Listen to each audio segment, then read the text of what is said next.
kawan-kawan hari ini untuk dibiarkan mati secara sistematis.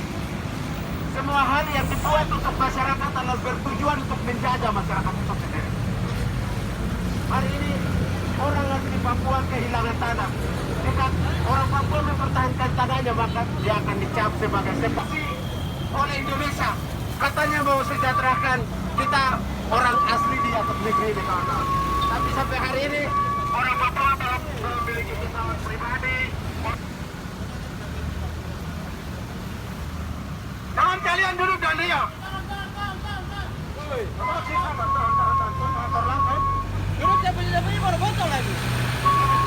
Mari masyarakat adat Papua dan masyarakat adat Malaboy. Inilah momen dan waktu. Ini satu paket. Kolonialisme, kapitalisme dan militerisme itu satu paket dalam menjalankan kepentingan eksploitasi.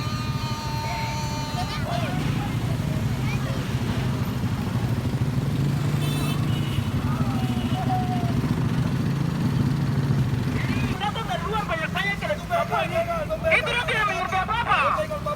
Saya tidak mengerti apa-apa. Orang hanya kerja ikut perintah daripada atasan. Tapi bagian-bagian situ tidak tahu. Ada tidak tahu, masyarakat juga jangan ikut tidak tahu. Masyarakat juga harus tahu. Jadi militerisme bukan tanah kosong. Itu yang pertama. Pasal Menteri Papua kedua lagi kawan-kawan bilang hidup masyarakat adat. Hidup masyarakat adat. Papua. Kita harus merdeka, teman-teman. Kita harus merdeka. Hanya itu jalan solusi bagi menghapus segala bentuk kejahatan negara kepada orang Papua.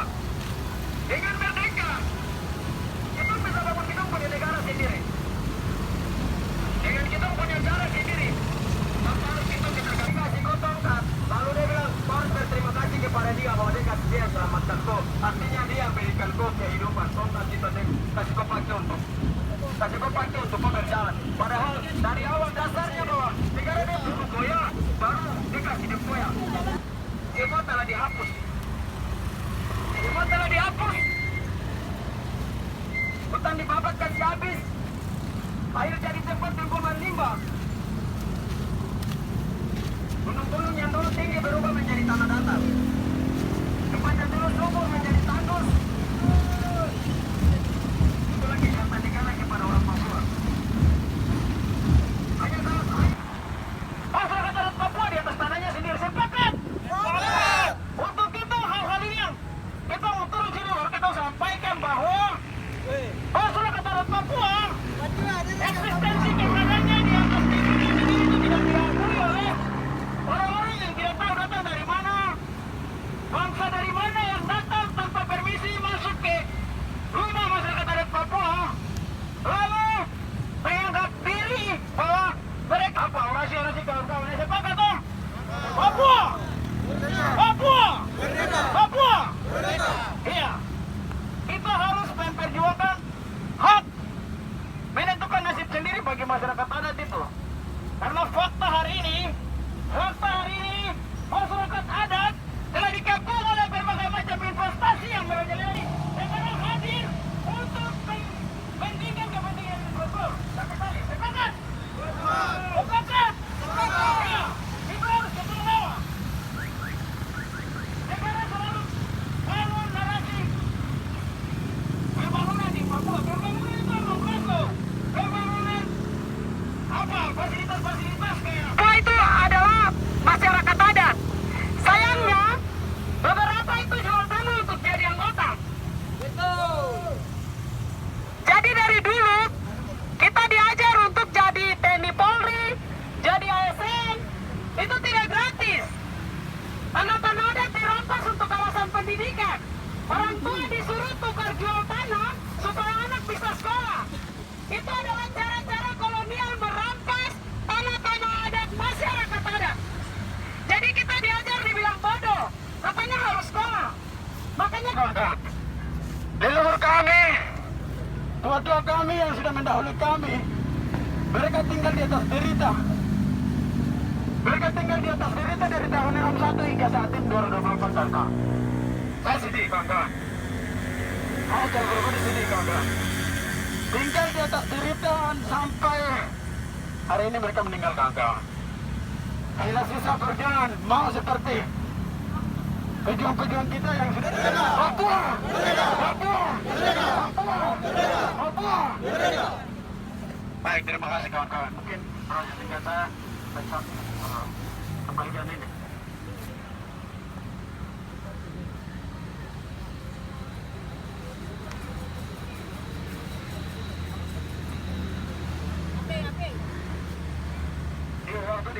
Dikembalikan nih kawan-kawan. Hari ini masyarakat adat di luar sana yang memakai atribut adat sebagai alat politik, alat tawar politik. Saya kasih tahu untuk teman-teman, jangan percaya lawan-lawan adat, jangan percaya orang-orang yang selalu pakai adat untuk bicara politik. Tong cuma percaya bahwa hari ini orang yang angkat tangan kiri untuk bergerak merdeka. Teman-teman, ada satu undang-undang lagi yang orang baru produksi kemarin. Dia bilang begini, pemberian izin untuk usaha Kalimantan, Sulawesi, Maluku dan sebagainya itu cuma dibatasi 50.000. Tapi untuk orang Papua itu berapa? 100.000 hektar.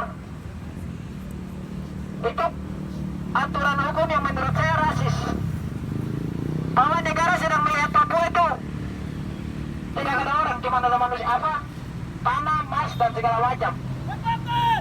Apalagi hari ini, oke. Besok lagi tempo MRP dorong ada sedang koret lagi untuk pemekaran kabupaten baru lagi, teman-teman. Kalau kabupaten baru nanti itu akan bicara soal PAD, wilayah, pembangunan dan segala macam. Dan siapa yang tanahnya dirampas masyarakat adat lagi, teman-teman. Sawit, emas, minyak, semua dirampas oleh siapa? Oleh negara. Kepentingan negara hari ini Jakarta dorong bangun segala macam.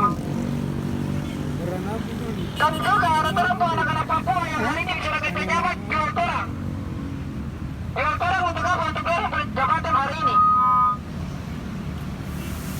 Orang bukan kakak politik, orang yang selalu bilang saya ini anak adat, saya ini pakai pakaian adat sama masyarakat adat. Tapi kapan teman-teman lihat orang bisa berdiri begini bicara dengan sama-sama dengan orang tentang masyarakat adat? Tidak ada omong kosong semua. Lomba kuntipu 1910, 1935, 1945 masyarakat adat masih tinggal di rumah yang miring. Belum kasih tanah besar-besar.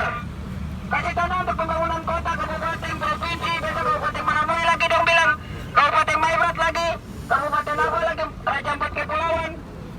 Banyak yang teman-teman MRP sekarang lagi gedok. Orang lagi sekarang bahas undang-undang yang teman-teman tidak tahu. Padahal teman-teman tahu, MRP, DPRK itu representasi dari masyarakat. Perampasan lahan itu semakin hari semakin masif. Bukan hanya di orang di sini, tadi di Merauke juga sampai demikian. Hukum di negara ini sangat rasis sekali. Dia datang dengan dia punya segala macam cara, dengan menamakan pembangunan dan pembangunan itu apa? Dia mementingkan terus sama sekali. Saya kenakan negara dari Jakarta ini turun di Papua sini. Papua itu tanah kosong. Fokus. Kan sepakat dengan kata-kata Papua itu tanah kosong. Papua itu di seluruh tanah itu tidak ada tanah yang kosong. Sepakat. Papua itu ada orang-orangnya.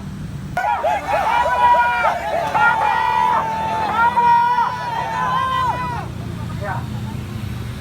Dari semua hari ini yang kita datang ini tidak ada solusi lain, kawan-kawan.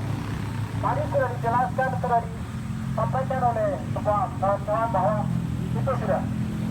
Realita hari ini negara tidak lihat eksistensi kebutuhan rakyat Papua.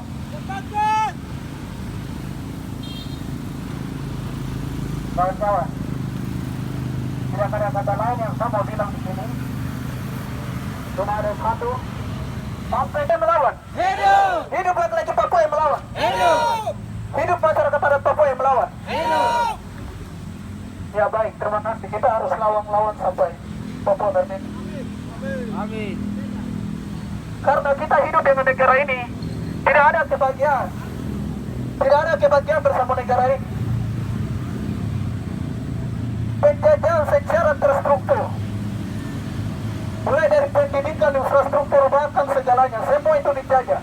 Ini ada SIM, orang apa, KSPB, Pai Papua, PNPP, Pusaka, Ketiamu, Merdeka West Papua, IPMSDL, ILPS. Kalau kawan-kawan dari berbagai organisasi tadi yang belum menyampaikan pendapat di sini, bisa ambil bagian di sini dulu. Atau ada yang masih mau ini?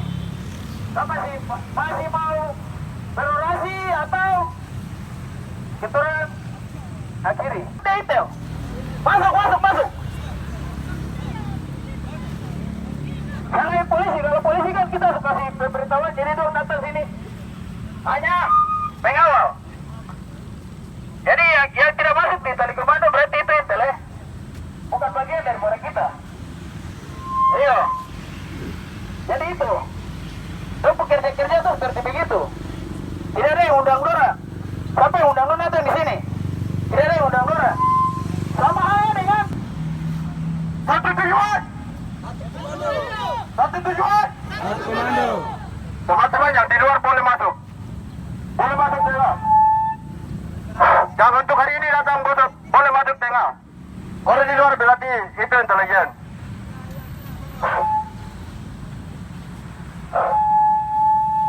Kita orang Indonesia itu tidak tanpa izin masuk. Dia adalah orang pencuri. Dia adalah orang tanpa tidak di tempat bengkel siapa? Orang Indonesia. Yang suruh minum siapa? Orang Indonesia. Yang pencuri siapa? Orang Indonesia. Dan duduk di jalan gembel siapa? Orang Indonesia. Bukan orang Papua. Kami tidak butuh Jakorba yang bawa mobil yang bawa ini. Kami juga butuh hidup. Papua. Papua. Papua. Papua.